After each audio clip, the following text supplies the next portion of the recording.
Hey guys, this is Mike from EAKCrewProductions, and I'm going to show you my Dino Rabbit deck. I don't know. I don't like playing Dino Rabbit that much. It's kind of fun sometimes, but it's so slow when you draw several dinos in your hand, and one of your rabbits is just dead, and you're just like, oh my god, shoot myself, shoot myself. But I'm going to take you into the deck because it's going to be good this format with all these Atlanteans. And it's always been good against Dark Worlds. Well, that's always if you've run macro, that is, anyways. But hey, let's get into it. Two tour guides to grab that Sangan, or the tour guides themselves, because well, we like to go into Levier so we can do busted plays and bring back our bunny rabbits, this little bunny foo over here.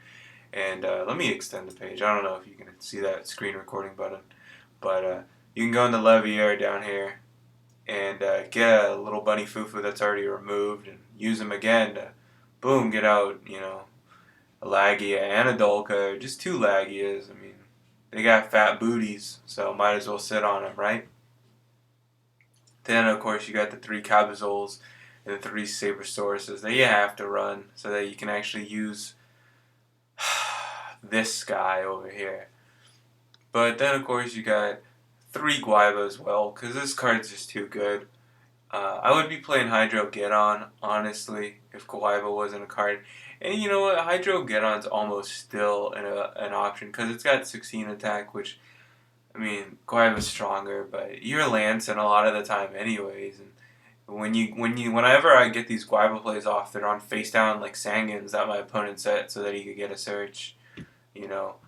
But whatever. It's just, the difference is Hydro Geddon's the other Hydrogeddon that you special summon is going to actually be able to attack and then go and do it, while the other Guarba you get can't attack. Then I have two Spirit Reapers because, like I said, the deck's kind of slow, so I need something with extra booty to sit down and just block all my opponent's stuff. Hopefully they don't go into Gaia Charge. If they do, what a scumbag, right? Monster Reborn, Heavy Storm, Dark Hole, Trinity, of course. Who doesn't run these? If you don't run these cards and you top a YCS,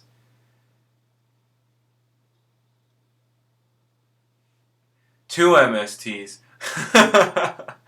Mind Control, two Duality, because the deck is not special summoning every turn at all. If there was three, this deck would be better, but you can only run two.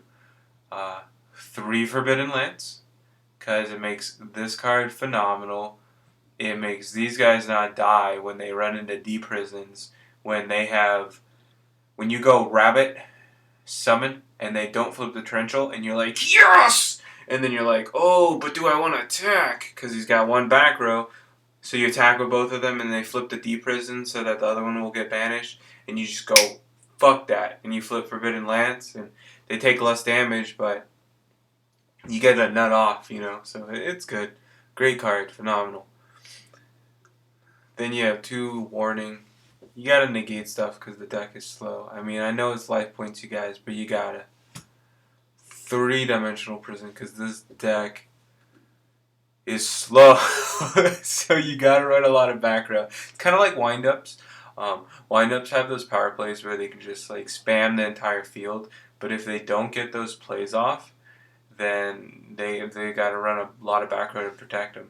Two Torrential Tribute because the card punishes bad players, just like the two Mirror Force. Then we got the two Macro because it really hurts the meta, and two Bottomless because the card is phenomenal now that there is no Prio. Let's go into the extra deck real quick. We've got Zen Mains, Big Booty. We've got Leviathan in case we need to just beat over for game. We've got Levier so we can bring back rabbits and abuse. We've got Gemnite Pearl in case we have to get over like something that's a lot of 4-stars that people go into don't have more strength than Pearl, so it's a good card to just go into. Some Synchros don't as well. Then we've got the Utopias for the stall, and of course he's kind of a beater. We've got Maystroke for the stall. Then we can also get rid of problem monsters that have high offense abilities but low defense, so we can get rid of those guys. Photon in case we've got our opponent in a situation where they have to just set everything, but we don't have other monsters to really get in there, so we can use that card to flip them, make them get weaker, or it can even be a go for game. Dweller, great card against the format right now. Gaga Cowboy because having low life points actually affects the game now. so Gaga Cowboy can take him out. Shockmaster, you're probably not going to go into that much, but I think it's needed in the extra deck just because the ability to go into it is possible. I mean, summon one Cobbles and then a Rabbit, and you've got a Shockmaster play coming off. And against some decks, that's completely deadly, especially since this deck, like I said, it sets so much back row, so that can be just GG. We've got 2 Dolka. Honestly, you probably don't even need the card at 2, but you might run into a really effect-heavy deck where like they've run in, like 0 traps and just some spells, and I don't know, maybe you like to run bribes instead. So Dolka and Lagia, really the key card of the deck, I personally think, since he can stop effects because he stops the summon of the damn monster, and then he stops spells and traps. So he's great, 2,400 beater, and with lances he gets to actually stick around on the board longer. Anyways, I hope you guys really enjoyed that video. I hope it was insightful. Hope you guys can get a better grasp on Dino Rabbit, and I definitely think you should be running Guaivas in your builds. I don't know.